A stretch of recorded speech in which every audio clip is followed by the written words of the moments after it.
Okay. Good morning, ladies and gentlemen. Welcome to the December Board of Adjustments. My name is Larry Otterbach. It's a little bit after 9 o'clock, and we are now in session. We have 3 cases before us today. The procedures for all 3 are going to be the same. Here in a minute, I'm going to swear staff in, and Gretchen's going to read the agenda item. Staff's going to come to the podium and give us a staff report. There'll be a round of questioning by board members to staff. And when we're done with that, staff's going to take a seat.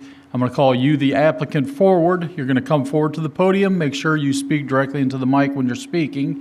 Things are being recorded and heard and all that. So just make sure you're at the podium. But when you come to the podium, make sure you raise your right hand, state your name and address, get sworn in, and justify your project. There'll be a round of questioning by board members to you, the applicant. And when we're done with that, you may take a seat. You will have 20 minutes to justify the project. There's a clock on the wall, and Krista here is going to take care of the clock for us. When you're done, you can take a seat. I'm going to call forward anybody wishing to speak in favor of the application. Same thing, come forward, speak into the mic, raise your right hand, be sworn in, state your name and address, tell us why you're in favor. You've got 10 minutes to justify or tell us why you're in favor.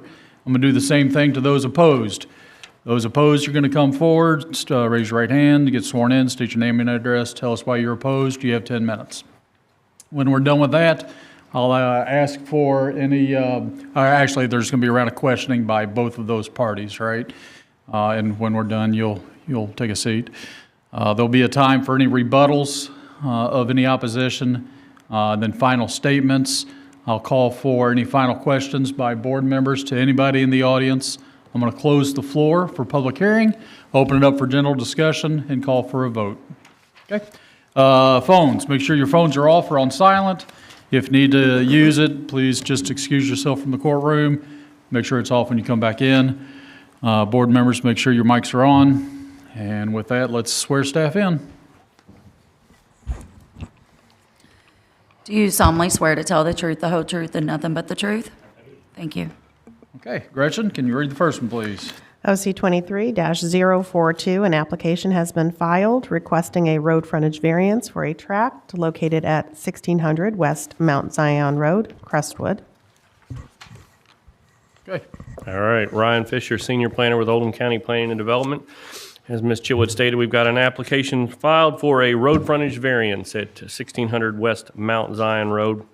Our site information, it sits on an agriculturally zoned piece of property on 34.98 acres of property. No site history. As far as our case history, our housekeeping there, we did post this to the planning website on the 29th of November, sent out adjoining property owner notices on the 4th of December, and the public notice appeared in the Era on the 7th. Here is the property. So my GIS mapping expert, when he did plot this, the red line is actually Mr. Rice, who's the applicant's property. The property that's the road frontage variance it's going to be required for is actually this 15K right above it. So I don't want the red lines to throw you off a little bit. I just wanted to make note of that. Here is the zoning on the property. As you can see, this entire parcel sits completely in the agriculturally zoning area. So the applicant's requesting a road frontage variance for a proposed 7.477 acre tract that will be known as Tract 1. The required road frontage for property that is zoned agricultural is 2.5 acres or larger is 300 feet. And this was included in your staff packet, just showing in our zoning regulations where the minimum road frontage being 300 feet for that lot that is 2.5 acres or larger. So the applicant is proposing to create a new lot, that Tract 1. In creating that new lot, it essentially becomes landlocked, zero road frontage on a public right-of-way, thus requiring them to come before you today to ask that road frontage variance request of 300 feet. Once again, that proposed tract is 7.477 acres in size. This was included in your staff packet, just showing you the property. They had highlighted in yellow where the access will be out to West Mount Zion Road and that zero road frontage variance that they're requesting, and then the Tract 1 there highlighted in yellow for you to see. Applicant has prepared a minor plat as well as a shared road maintenance access agreement between Tract 1 and Tract 2. I have already received both of those. This process actually got started when they came in to file that minor plat, and I said, we're going to need to go for a road frontage variance. So I have already received those two documents as well, just waiting on your all's approval for that. A couple pictures from West Mount Zion looking towards the property there. And then a couple views down Mount Zion Road. So in summary, that required road frontage is 300 feet. So they are asking for a 300-foot road frontage variance. As far as potential conditions of approval for you all to consider today, the variance shall only apply to the plans considered here today at this December 21st, 2023 Oldham County Board of Adjustments public hearing. Minor plat application and survey must be submitted to staff for review and approval prior to the issuance of any building permits on the property. And a shared road maintenance agreement shall be prepared and agreed upon by all parties affected and recorded with the minor plat. With that being said, I did receive a couple calls on this just from adjoining property owners that were just kind of questioning what was going on. Nothing real definitive on whether or not they were for or against, but just so questioning the project, so just so you know. And with that, y'all have any questions? Okay, questions? So does it not share the private access, the new track? With the one behind it? Yes. Yes, it will. Okay, and And that's who the agreement will be between on the road maintenance and access. okay, all right, go back a slide or two, go back another one, go back another one, go back, right there. Okay, show me the, so West Mount Zion Road, and then you've got the private access that goes down. The property that's outlined in red and the one above it, currently, that's all one track. They're splitting that, creating that second track, which is landlocking that second track. Correct.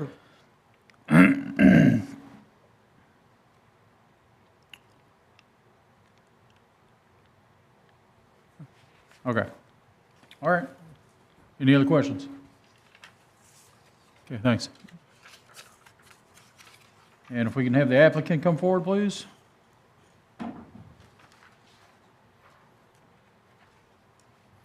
And raise your right hand. State your name and address and be sworn in. Derek Holland? I'm Go ahead. sorry. Do you solemnly swear to tell the truth, the whole truth, and nothing but the truth? Yes. Thank you. I'm sorry, and name and address. Derek Holland. Derek Holland, 608 South 3rd Street, Louisville, Kentucky, 40202. Okay. And Sir. Kevin Rice, 1600 West Mount Zion Road, Crestwood, Kentucky, 40014. Okay, and if you guys can justify the project? so I was the applicant. I'm the land surveyor hired by Mr. Rice to provide the minor plat and submitted the application on his behalf. I'll be here for any technical questions, but he's going to speak on behalf of the project. Okay.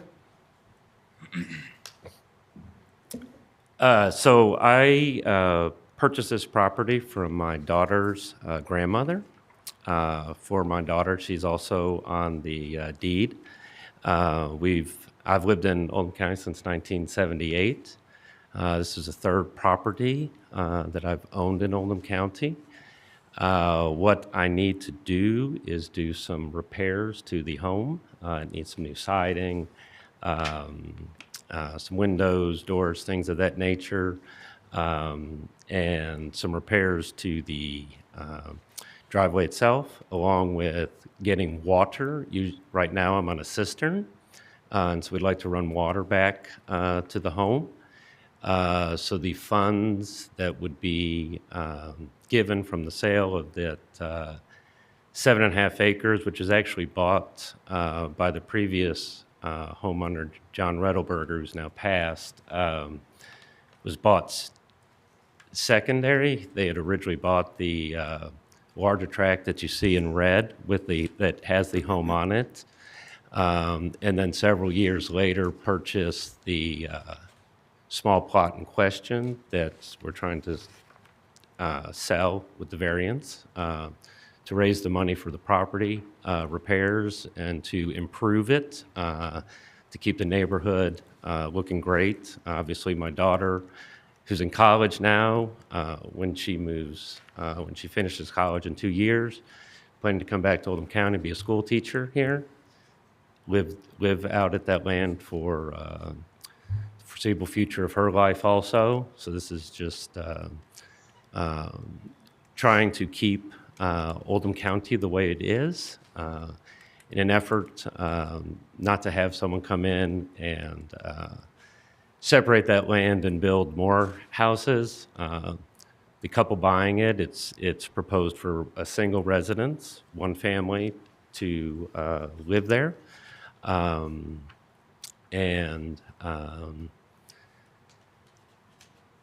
So that's really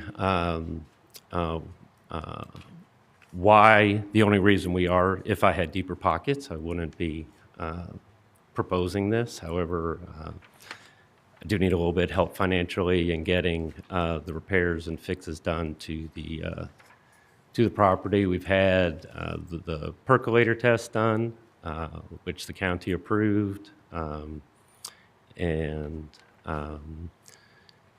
spoken with the fire chief about getting water run back there to help in case of an emergency. Because currently there's not water back there, so they'd have to use, pumper trucks and stuff to get back there.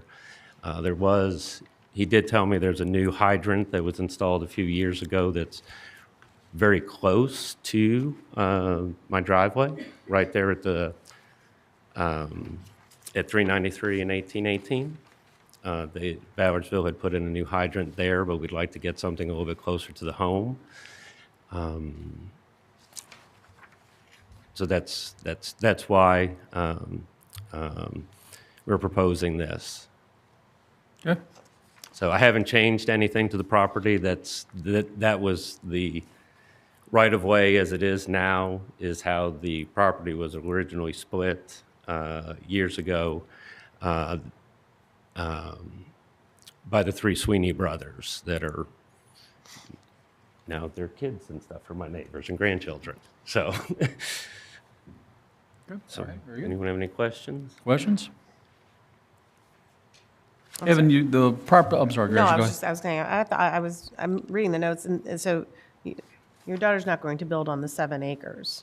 It's going to be for sale to facilitate the improvement of the house on the larger part of the property. Yes, ma'am. Yes, Okay. ma'am. We have a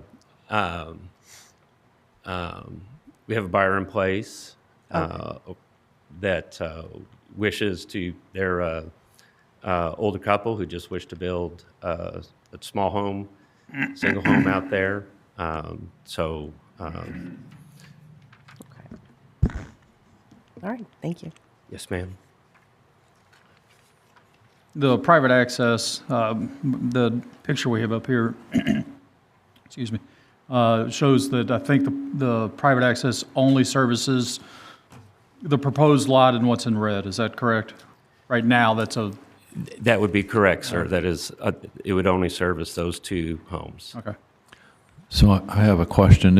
Is it appropriate to restrict this to, if we approve it, to only one residence getting built on that property and not 30 homes? I would love for you to do that, Mr. Furco. Okay.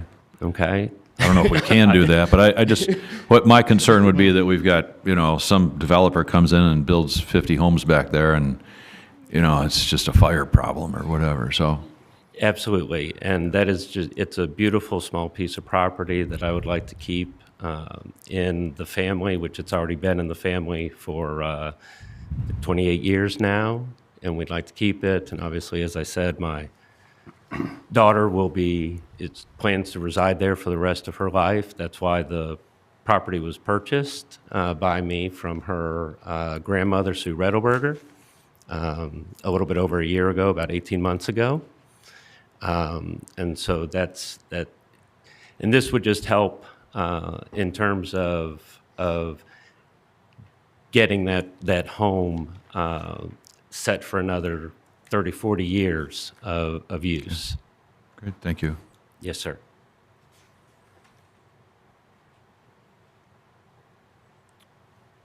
Okay. Any other questions? No. Okay, thank you, guys. Thank you. Thank you. You have not heard any email, phone call, or anything other than, I'm sorry, is you? Okay. Is there anybody here wishing to speak in favor of the application? Yes, sir? Morning. Good morning. I'm going to get you sworn in. David Swinney, 1676 West Mount Zion Road, Crestwood, Kentucky, 40014. Raise your right hand. Do you solemnly swear to tell the truth, the whole truth, and nothing but the truth? Yes. Thank you. Okay. So yeah, I'm totally in favor of Kevin, having the right to do what he wants to do with his own property. And my only concern, and I may be speaking at the wrong hearing here, is just that, we have the adjacent property, and I just want to make sure that when a residence is built, that it has more than adequate septic system.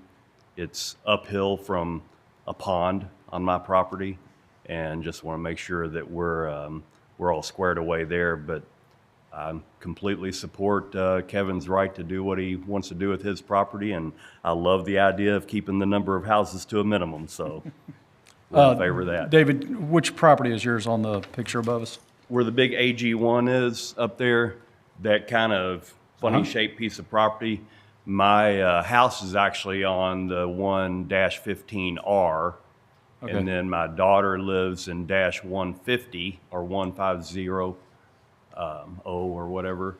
My son lives at -151 or I, whatever that is. Okay. And yeah, we're in favor of keeping the property the way it is as well.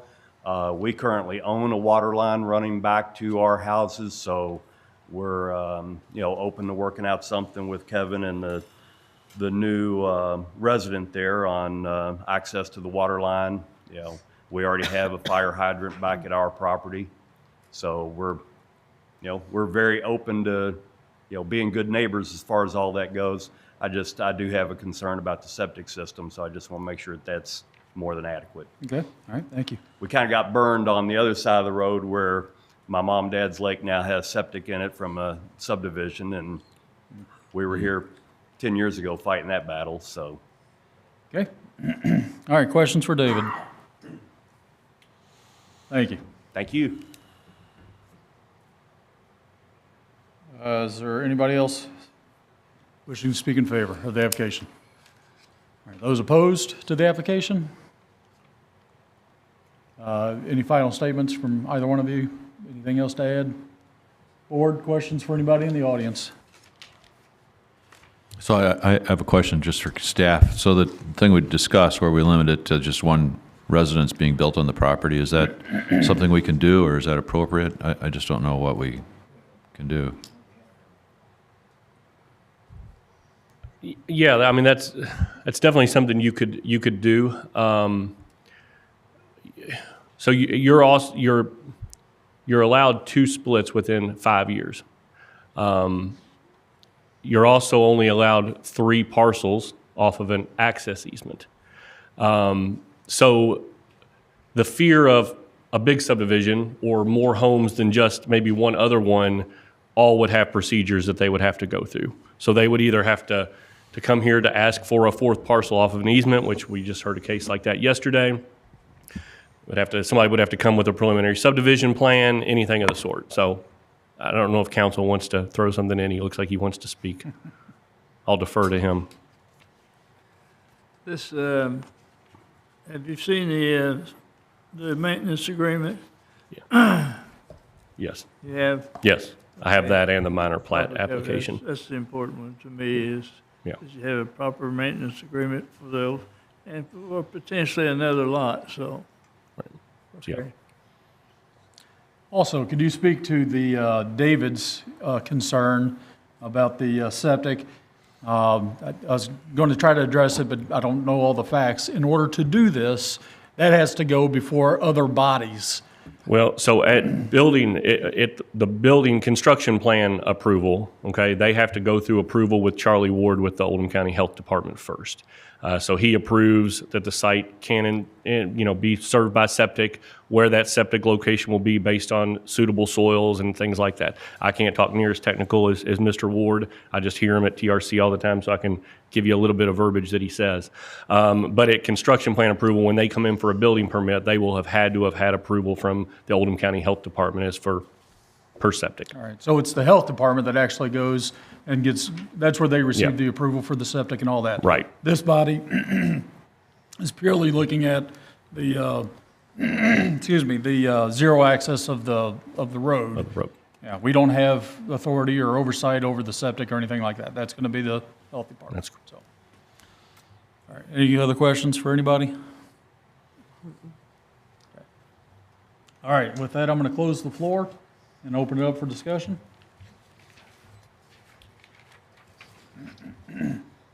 I don't see an issue with it. I mean, we've seen a lot of these, and this one seems to be within the scope of I think being acceptable. adding the condition that there's only one house being built there would be assuring to the neighbors. Is that not already in place?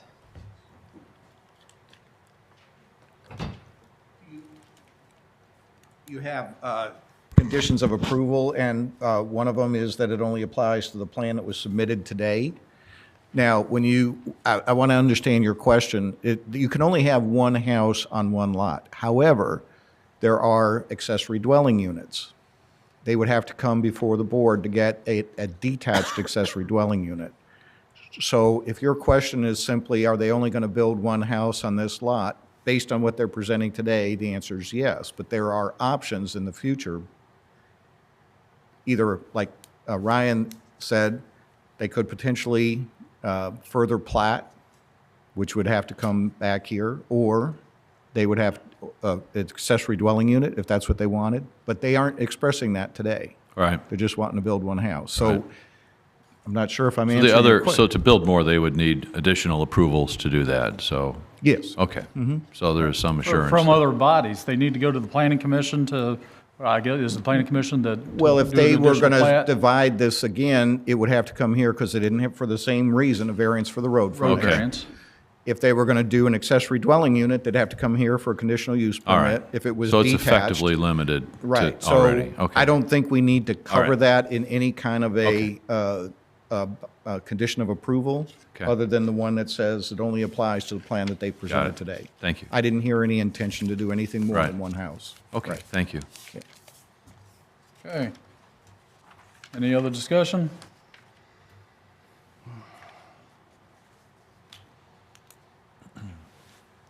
If not, I'm ready for a motion. I'll make a motion. Motion to approve OC 23-042 for a road frontage variance for a tract located at 1600 West Mount Zion Road in Crestwood.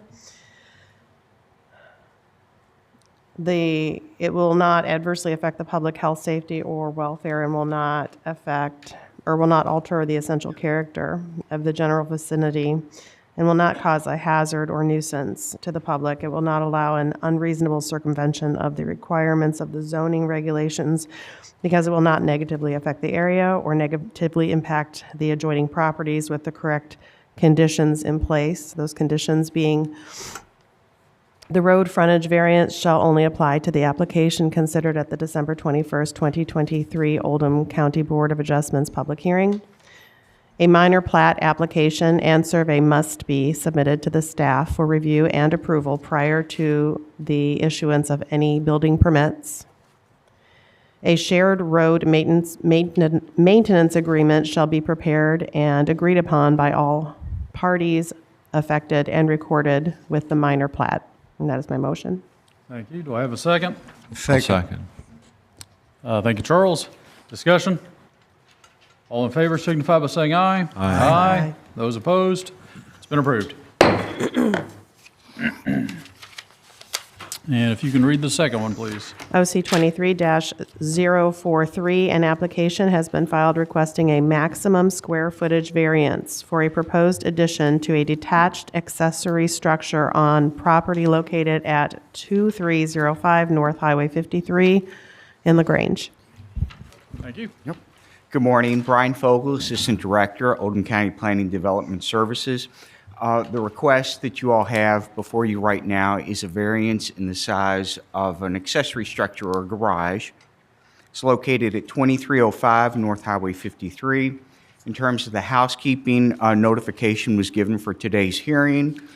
It was posted on the county's website on the 27th of November. Adjoining property owners were notified on December 1st, and a legal advertisement appeared in the December 7th edition of the Oldham Mirror. So the applicant has indicated on their application that they currently have an existing 1,500 square foot garage on the property, and that they want to add an addition onto that garage to 2,100 square feet, resulting in a 3,600 square foot garage, which is why it's before you guys, because it exceeds the allowable square footage of an accessory structure. The location of the property is on North 53, north of LaGrange here. The property is highlighted in red. This is just off this aerial is the intersection of Old Sligo Road and Highway 53. So leaving downtown LaGrange, it's on the right-hand side of the road. The entrance to the property is right here. The garage is located right there. The house on the property is located right here. And in the back off of Old Sligo Road and Hickory Switch here is Oldham Woods subdivision. The zoning in the area is residential, whether it's R2 or R4A or R4, so it's a very residential area. In terms of the site history, the only real site history on this property would be any building permits that were issued in the past. So in February of '88, there was a building permit issued for the construction of the original concrete block garage. In April of 1995, there was a permit issued for the construction of the house that's on the property. And then in October 2004, there was a permit issued for an addition onto the original concrete block garage that was built in 1988. So in terms of the requested variance, the zoning ordinance does have a sliding scale in terms of what the maximum size of an accessory structure can be based upon the acreage. And here on the next slide, I'll show you that portion of the ordinance. So the maximum allowable square footage on this particular property for a garage would be 2,700 square feet. And with the proposed addition, it would be 3,600 square feet in size, necessitating a variance from you all for 900 square feet. And here's the portion of the zoning ordinance where that's spelled out. So accessory uses and structures without dwelling units. The 3 to 5 acres in the applicant's property is 4.35 acres in size. So they fall under this 5-acre threshold. And it shows right here that the maximum square footage for an accessory structure would be 2,700 square feet. And due to the fact that they want to add on to the garage and have it be larger than 2,700 square feet is the reason that they're asking you all for the variance. In their justification statement, and there's a copy of that included with your staff report also, basically the applicant is saying that they want to add on to the garage for an opportunity to install car lifts and specialty equipment, and that the property is not located in a neighborhood or subdivision. I don't know if this shows up better in your all staff report or not, but this is what was submitted with the application. It's pretty dark. Right here is the existing garage, and the 30 by 70 addition that they want to build is right here, and the existing house is here. If it's okay with you, I may go back to the clear aerial photograph to kind of point that out to you guys. So the existing garage is here. The house is right here, and then what they're proposing to do on the backside of the garage right here is build a 30 by 70 addition onto the existing garage.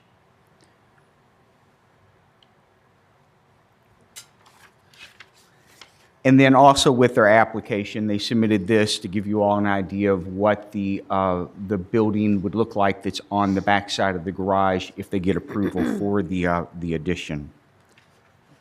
A couple pictures of the site. So the garage is right here. The addition they're proposing to build would be on the backside of this garage. The house is right here. And then just a little bit of a close-up of the garage. So the original concrete block garage, you can kind of see the difference in color of the concrete block that was built in 1988 is right here, and then the addition that was built on the back right there. And then the proposal that's before you all today would be the 30 by 70 addition that would run along the backside of the garage here. The houses in the background there are the Oldham Woods subdivision. So in summary, it's a request to build a bigger garage than would ordinarily be allowed in the zoning ordinance. In terms of any telephone calls or correspondence, we've not received any telephone calls nor any correspondence from anyone with questions or expressing an opinion on whether or not they think it's a good or bad idea for this particular variance. Thank you. Questions? Go back one slide, please. And I might ask the applicant, do you know what is directly behind the existing garage? Is that just some little shed? Yeah, and it shows up on the aerial. Just in terms of visiting the site, it's a small shed that's there, storage shed. Were you the one that took the picture here? Yes, I took this picture and the preceding one also. Where are you standing when you took this picture? I'm going to go back to the aerial because I can point it out there. So their driveway off of Highway 53 right here, when you get up here, there's a fork in the driveway. Okay. This fork goes back to the home, and this fork veers to the left to the garage. So I was standing about right there. Okay. Okay. Any other questions for Brian? Okay, thanks. All right. And I can have the applicant come forward. Good morning. Morning. Let me get you to get sworn in. Dan Healy, 2305 North Highway 53, LaGrange. Do you solemnly swear to tell the truth, the whole truth, and nothing but the truth? I do. Thank you. All right, Dan, and if you can justify what you're doing here. Basically, I'm trying to retire. I have a large fabricating company over in southern Indiana. My intentions is to vacate that building and lease it for my rental income and master tinkerer.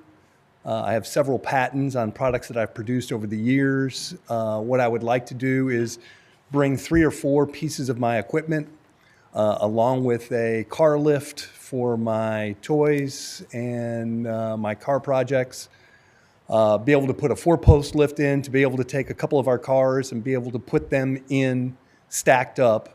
The current building really doesn't have enough high ceiling for me to be able to put a car lift in, but I do intend on putting in some of my equipment, basically some welding equipment, a plasma machine, and a CNC router to be able to tinker, design, create, and do whatever I can for as long as I'm still left here.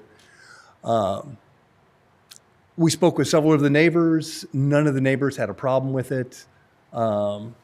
Their comments were, you should be able to do whatever you want with your own property. I'm like, that's not how it really works. But so there was no concern from any of the neighbors or anything else. We just need to get the variance to put a building large enough to be able to put what we'd like to put in there and basically give me a big tinker shop. Okay. Any questions? And that's for your own personal use. It's not for any type of commercial Yeah. sales coming from anything that's manufactured there. I might do a job. If you came to me and said, I would like you to make me a sign, I could use either my plasma or my router. If you said, you came to me and said, hey, I need a part that looks like this, could you make it for me?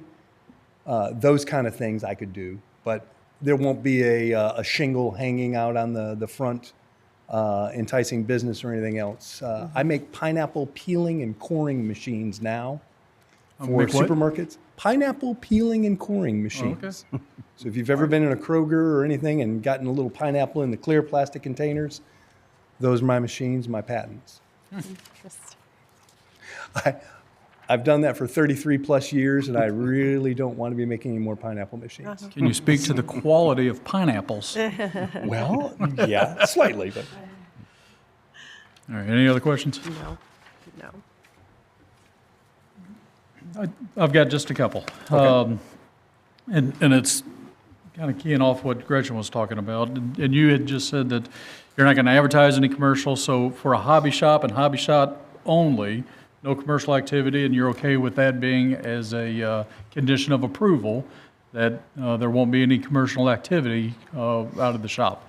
That's more of a question. Are you okay with that as a condition of approval? You had mentioned the height of the building in your testimony. And so what height of that are you looking for the addition? Like 12 or 14 foot, just clear span. The current structure on that front portion of it that looks tall actually has a second story in it. Okay. So it's about 8 foot. I don't even think the car lift will even fit into that ceiling height. So 3,600 square foot building Total.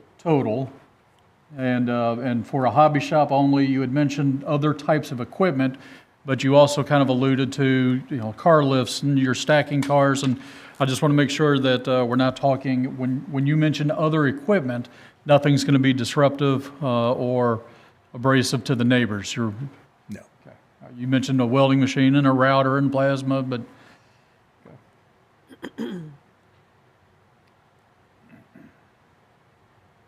I will be creating, hopefully, and still looking to patent other things, but not produce them.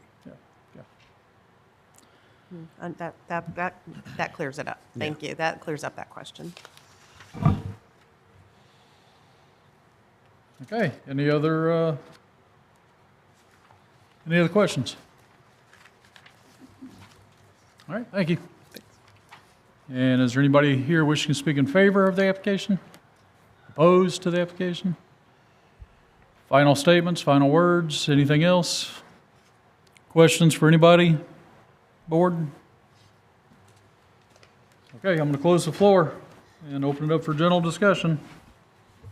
I just want to point out that if I'm not mistaken, and correct me if I'm wrong, if the entire property were 0.65 acres larger, this wouldn't be a question because they'd have an unlimited number of square feet that they could have in this shop. That's correct. So they're very close to that lot size where it would be unlimited as to how big they could build their garage. Yes, that's correct. So the portion of the zoning ordinance that has the restrictions on the size of a garage is a sliding scale, and you are correct. If it were 5 acres or larger, there would not be a restriction on the maximum square footage of the building.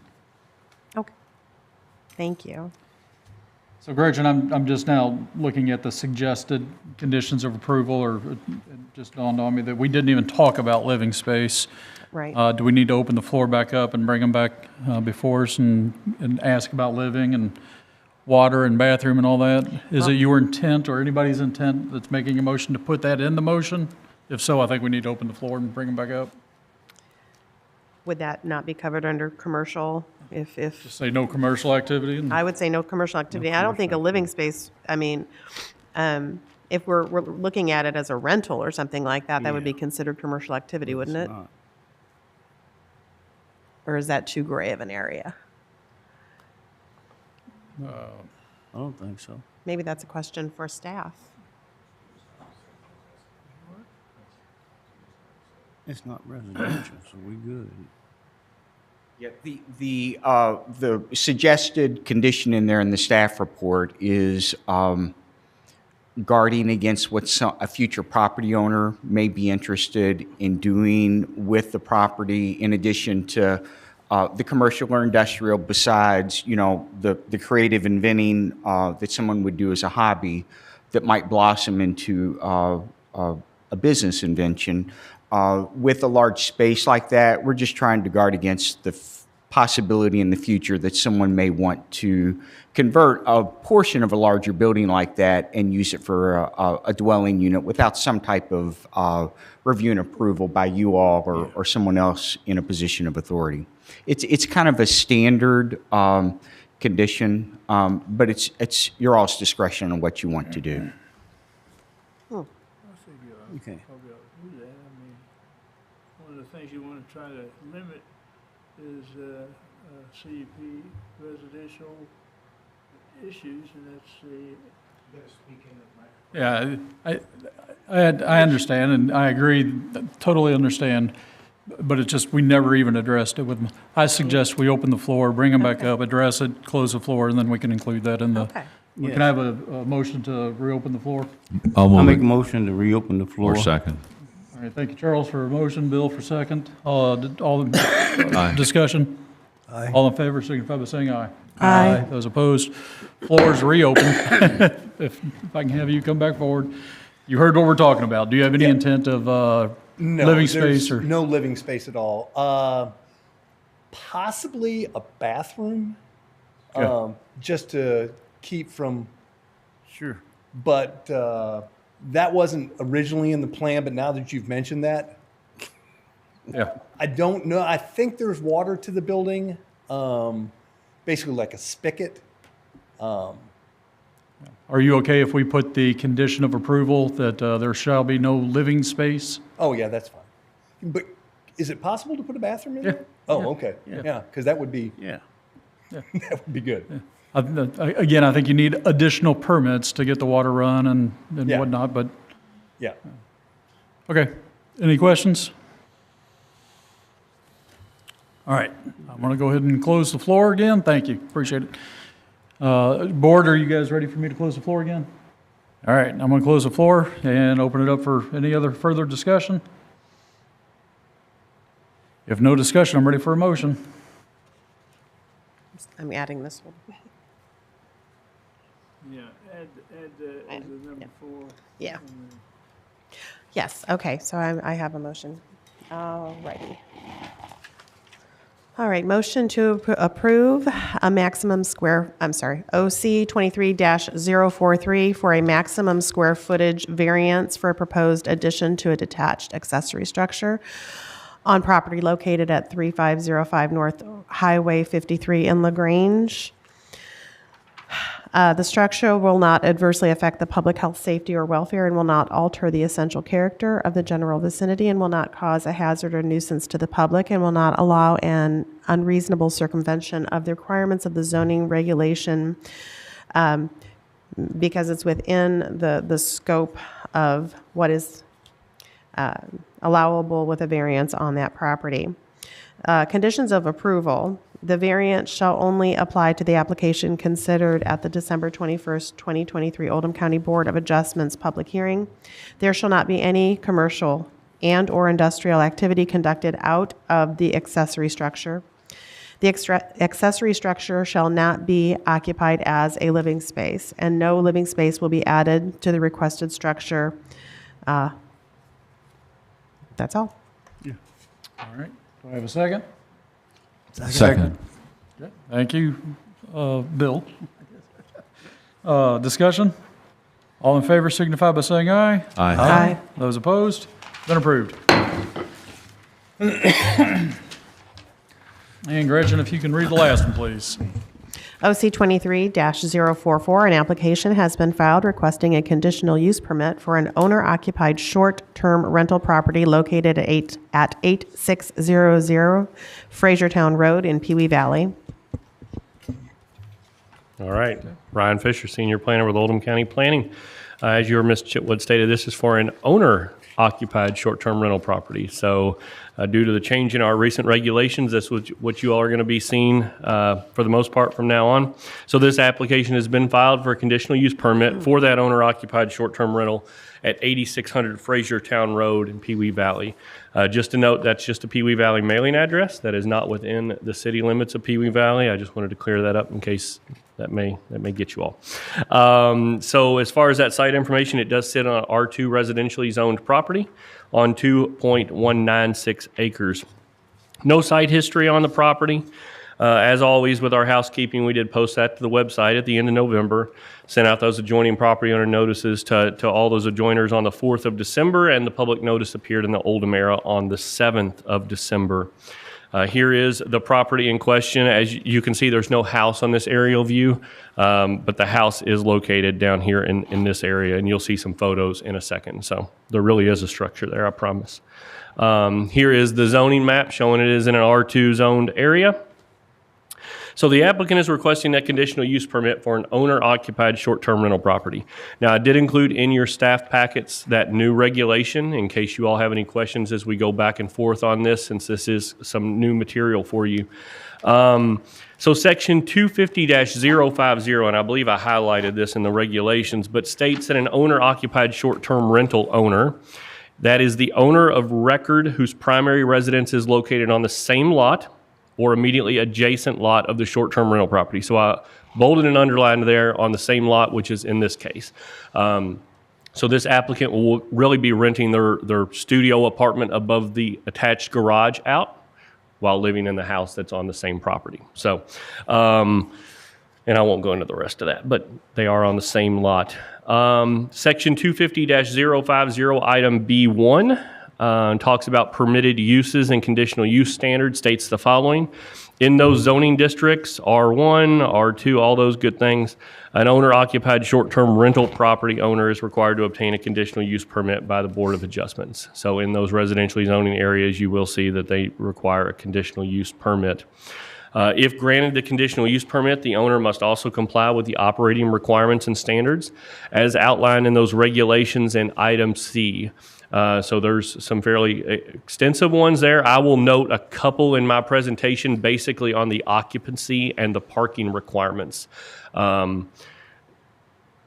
have let the applicant know that those other requirements would be in place, that if they do have any documentation to provide you all today showing where they've got that'll be posted in the short-term rental, they can provide that. But I will touch on two of those in particular.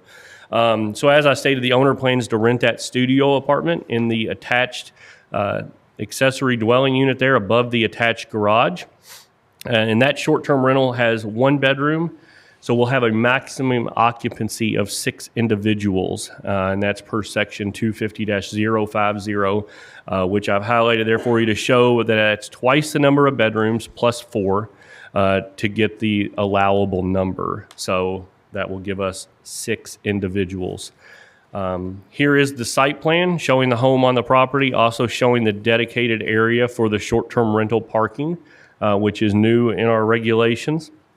I've also shown a couple floor plans. I did not include these in your staff packet because as I was getting into this project, I was under the assumption that they were renting the entire house. And so when I called the applicant, he goes, no, we're just doing the studio apartment above the garage. And I was like, oh, okay, well, that's good to know. I'm glad I cleared that up. And so when I went to look at the building plans, so the one on the left is just the floor plan of the garage. So the garage is for the applicants to park their vehicles as the owners of the property. There is an outside entrance going into this garage area from the outside, and then the stairwell going up to the studio apartment. So they have an outside entrance for the short-term rental that is directly next to where those individuals will park, but then they still have access from their garage into their primary residence.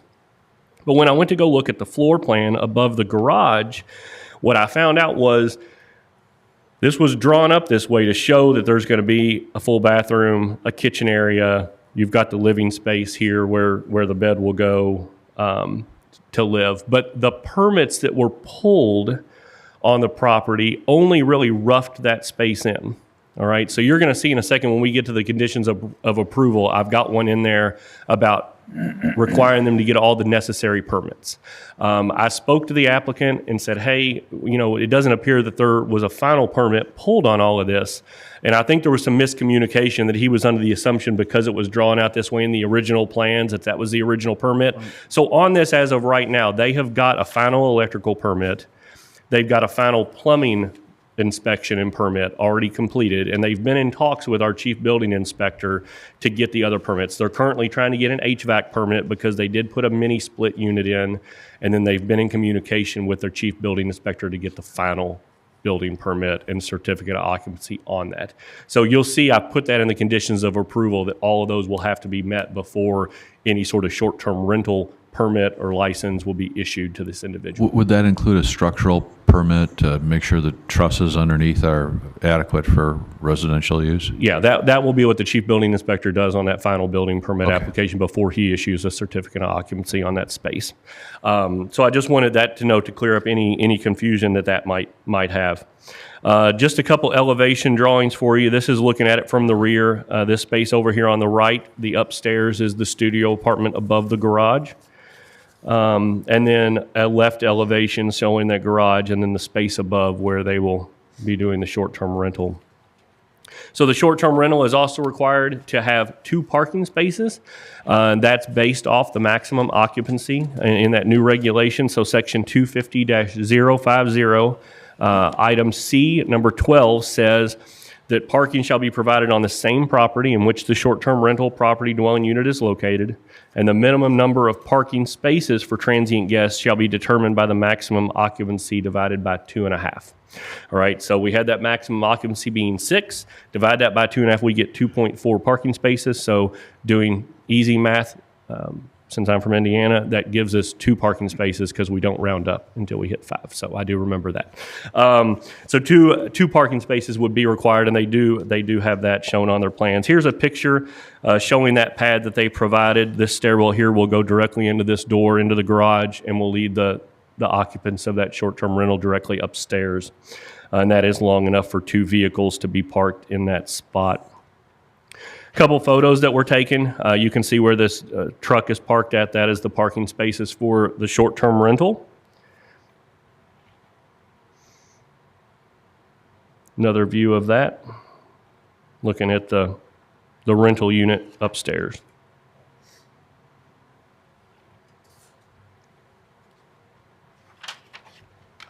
And then looking down Fraser Town Road with the house on your left, and then looking back down, leaving the property. So the applicant's requesting a conditional use permit for an owner-occupied short-term rental on property that they reside in at 8600 Fraser Town Road in Pee Wee Valley. The conditions of approval. The conditional use permit shall only apply to the application considered here today at the December 21st, 2023 Oldham County Board of Adjustments public hearing. The applicant shall comply with all regulations concerning short-term rental properties outlined in Oldham County Zoning Regulations, Section 250-050.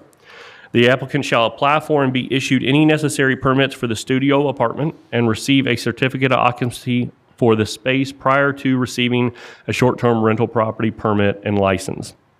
And then the conditional use permit shall be automatically revoked upon transfer or sale of the property. And the applicant shall apply for and be issued that short-term rental property permit before actively renting the property. With that being said, I received no phone calls, emails, anything on this project at all. So if you have any questions, I'll be happy to entertain them. Thank you. I mean, this is the reasons that the new restrictions are for the non-owner occupied short-term rental properties. That the reasons that was taken off are represented here in the fact that there is someone living there, and it makes a very big difference. But one thing we've looked at in all the short-term rental properties are things like quiet times and the conditions that protect the neighboring residents from any disturbance. I'm looking at the conditions of approval and thinking that maybe something like that needs to be added, even though this is an owner-occupied Right. Well, number 2 does state the applicant shall comply with all regulations concerning short-term rental properties outlined in those zoning regulations, which do include all those quiet hours, all Okay. the outdoor activity that was added in there. Okay. Like I said, I don't know if the applicant is prepared to address anything that they intend to, let the ones that they rent to know, or if they have stipulations on the people they're going to rent to, or all that. I'll let them address that. But I I think understand. number 2 covers pretty much the whole Okay. gamut Well, of. that's good to know. so. Thank you.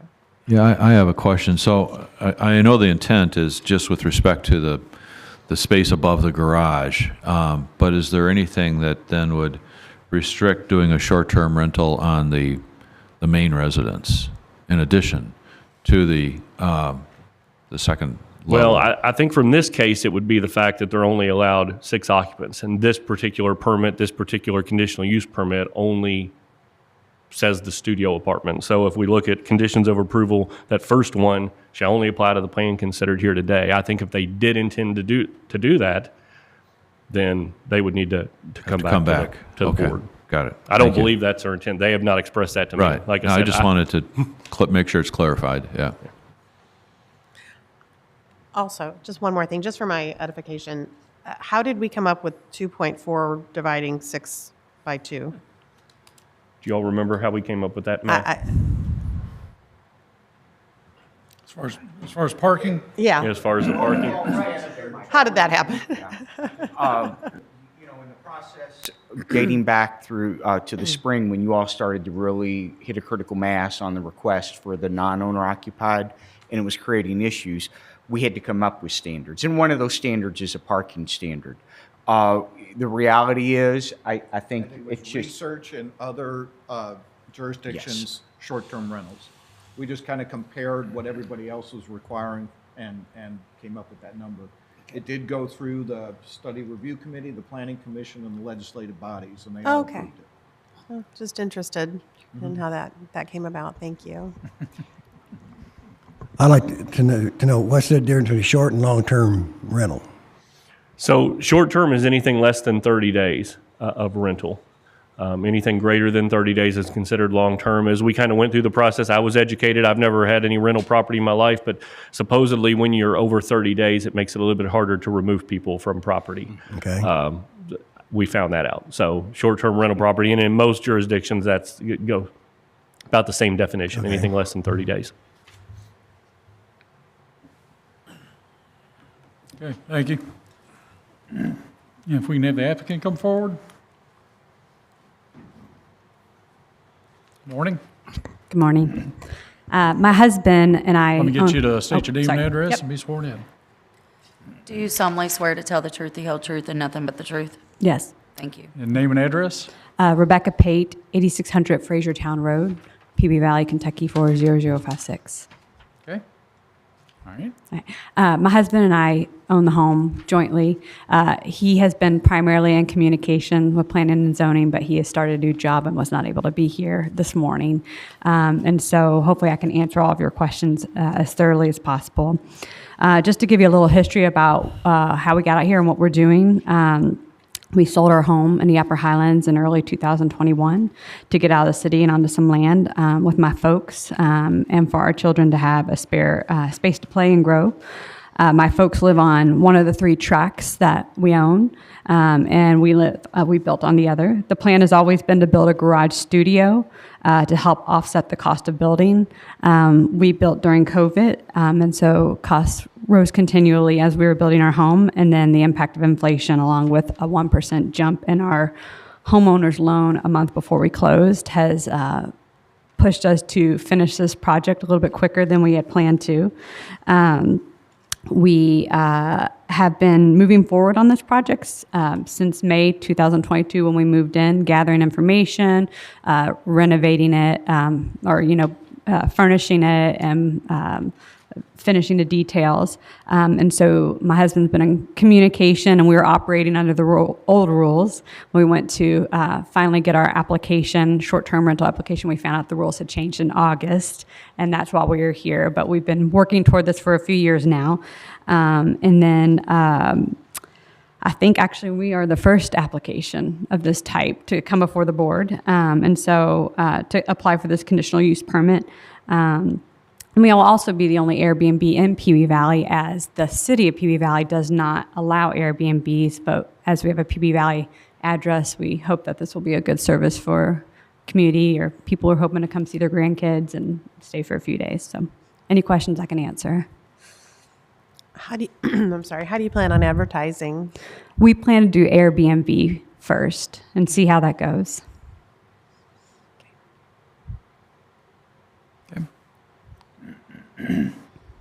So this is your primary residence? Yes, sir.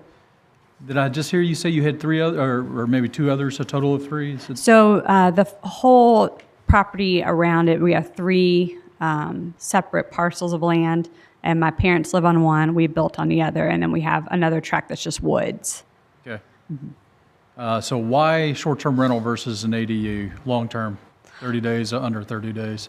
I think part of it was just to try this out, get our feet wet, because we've never owned rental property before. This is a real learning curve for us. And so I think partially just to do it on a small level, and also for reasons that one of the gentlemen up here spoke before, is that it's harder to remove people who rent over 30 days. And, we are so inexperienced that we just thought this would be. That's not out of the question, though, that we might move that way if this ends up being successful. But I will say, just for the record, we have no intention to rent out our home. We have small children, and there's just no way we could get a home ready like that for rental. It was a little fuzzy when your opening remarks. Yes. You were talking about job changes, and so did I hear correctly that you guys have recently moved out to this? Well, we property? built in 2021, moved in part of 22, moved in May of 22.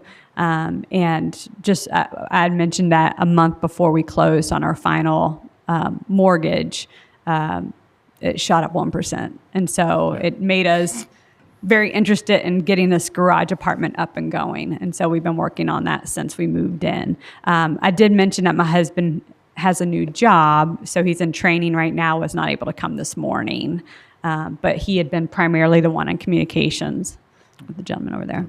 I think that's the part that I Yes, was a little fuzzy on. Okay. Any other questions? Okay. All right, thank you. All right, thank you. Board, questions for anybody? Ryan, you're the one that presented, weren't you? Wasn't you? And I know it doesn't apply, but just ADU versus not ADU. For an ADU is your long-term rental accessory dwelling unit. It's over 30 days. For an attached ADU, you do not need permission for an attached ADU. Is that correct? That's correct. So there's actually 3 different accessory dwelling unit kind of definitions, and every time we have one, I have to go ask Jim, what does this one mean? There's an interior dwelling unit, which is all within the interior of the house. There's an exterior accessory dwelling unit that is attached through an outside wall, which is what would be in this case, since it's an attached garage. Okay. The detached accessory dwelling units are the ones that come to you all for conditional use. Okay. So. And I know that's ADU. Crystal It has clear. nothing to do with this, but it's just right. ADU versus short-term. Right. Okay. So it's essentially an attached accessory dwelling unit. So you all hear the detached ones when we bring them before you. Internal, attached, detached. Yeah. Those are the Yeah. three Yeah. designations of ADU, which this is not. Yeah. But, So. okay. All right. All right. Thanks, Ryan. Any other questions? Okay. If not, I'm ready for a motion. Or wait a minute. I'm going to close the floor, open it up for general discussion. We'll close the floor, general discussion among board members. My only comment, this is significantly different than the non-owner occupied projects that we've struggled with in the past. So. So the only thing that I was thinking, I was satisfied with our answers, was even though this is a primary residence, okay, are you going to be here, but you're really living somewhere else most of the time, even though this is designated, and while this is designated your primary residence, and you're really off somewhere else, Right. you're renting this as an STRP, as a party house. Right. Because a lot of what we were getting before is the party house Party type of houses. a designation, and that's what I was trying to avoid. I'm satisfied with her answer. No, this is my primary residence. Right. I agree. Excuse me. All right. Ryan? I just want to say, in addition to on those owner occupied, so when they apply for the permit through me, based off of whatever happens today, when they come and do that short-term rental, with the owner occupieds, they do have to provide those items of proof of residency. So driver's license, voter registration, gas and electric bills in their name. So just to kind of ease that concern, That's is helpful. all those documents are, required to be submitted with the application. Okay, Thank you. thanks.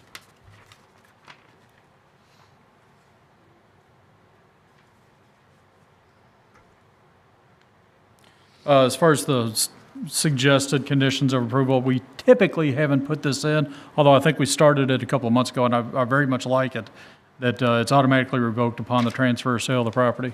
That's some fairly new for us, and I'm It's good. very much a strong Agreed. proponent of that. Yep. All right, any other discussion? If not, I'm ready for a motion. Make a motion. Okay, motion to approve OC 23-044 for a conditional use permit for an owner-occupied short-term rental property located at 8600 Frasertown Road in Pee Wee Valley. The character and objective of the proposed use and the potential impact on the community and its surroundings are appropriate.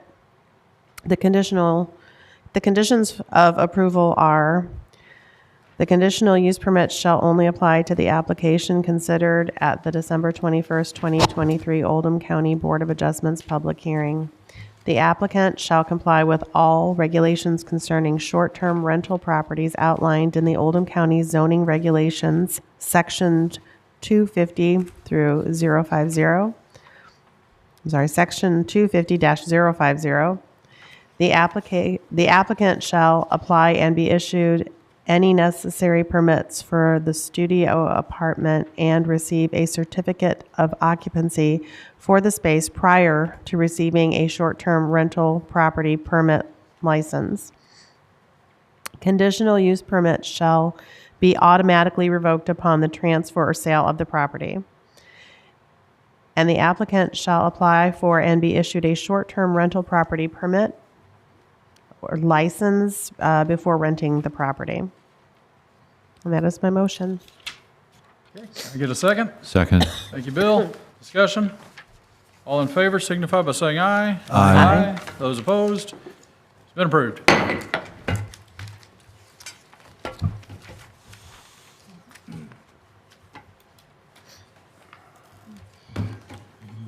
Do the minutes? Yep, let's do minutes. Excuse me. Everybody has received a copy of the minutes? Yes. Any changes? Okay, I wasn't here last month, so I'm going to abstain. Yeah, I'll move to approve the November 16th minutes, you, meeting Bill. minutes. Discussion? Or do I get a second? Second. Mark, thank you. Discussion? All in favor signify by saying aye. Aye. Aye. Those opposed? Okay. Any other discussion? Oh, we are in December. I think we normally do election of officers in January, but I know since we lost Mr. Ward, who was our vice chair, we figured today would be a perfect day to go through and find if there's somebody that's willing to be the vice chair. Or chair. Do them all. Yeah. Yeah. Normally, we would do that in January. Everybody's here today, so that'd be a perfect time to go ahead and address the slate of officers. So typically,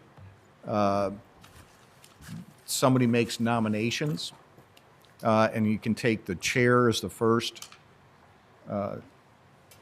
office to nominate. Well, I need to say this too. For me, being being a member of this board is simply enough.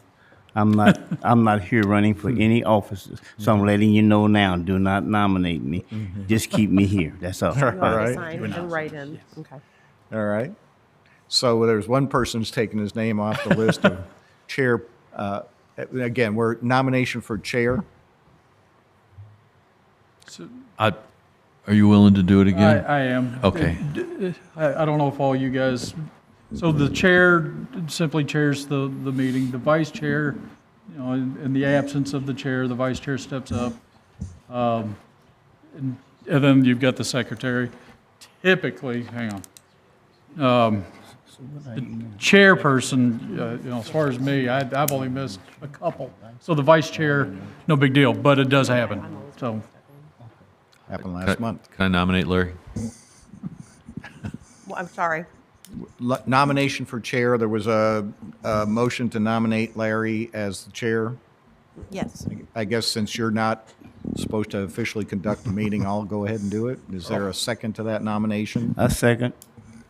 There's a second. Are there any other nominations for chair? No. There being none, I think it's appropriate to have another motion simply to nominate Larry as the chair. Another? It's kind of redundant, but that's the way it's done. I'd like You to have make a motion slate of- that we nominate Larry as chair. I'll second. All those in favor say aye. Aye. Any opposed? You now have the floor, Mr. Chairman. All right, let's do vice chair. Any nominations for vice chair? Bill, did you earlier say that you'd be willing to do that? Is that, did I hear that correctly?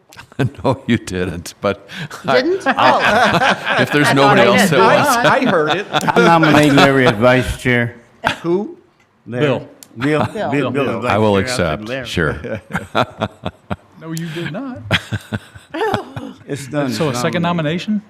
Well, it's for any other nominations. So then- there's Oh, a, there's a okay, motion okay, to okay. nominate. Was there? I didn't hear a second. Any other? Well, I didn't hear a second. I'll I'll second. Okay. Okay. Any other nominations? There being none, you just go ahead and actually officially. We'll take a vote on Bill being vice chair. All those in favor signify by saying aye. Aye. Those opposed? Bill, you're it. Thank you. Secretary? Gretchen? I nominate like the- Gretchen. Yes. Okay. I'll nominate This- Gretchen. This is payback. I already nominated. Is that what you're saying? He's nominated. He's you. I just nominated, did it. and I will second that. Okay. I second. Charles, thank you. Any other nominations for secretary? All right, Gretchen. All those in favor signify by saying aye. Aye. Aye. Those opposed? Gretchen, you got it? All right. And we'll appoint Charles next time. No. Really, I have too many other things, believe me. Do we have any other? Let's talk about training, make sure, I know I've got 30 minutes left for December. Is there anybody else? I think Charles. I think there's only two of you that are on the 2023, 23. 2024 swing. Everybody else has until next December. Okay. We'll be on you next year at this I'm time. good, right? I'm caught up, aren't I? Until next December. Yeah, maybe. I don't know. I'll have to look. I can't remember. See think I had see an me hour, but afterwards. then we- And I believe yesterday was the filing deadline. We had an extendedly long meeting yesterday, so I didn't really get a chance. I'm pretty sure we have something on the agenda for Oldham County Board of Adjustments, which we most always do. So see you next month, next year. Next year. Next month, next year. I'm intrigued as to how you did this parking. The 2.4? Yeah, I don't understand how you can shoot. Should we close the meeting and then talk about that? Well, if you want to end the meeting, and we can talk about. We can end the Okay, meeting let's- and then let's- talk about it. Maybe we can stretch that for 30 minutes. Any other business? Motion to adjourn. Second? All in discussion? All in favor signify by saying aye. Aye. Those opposed? Meeting adjourned.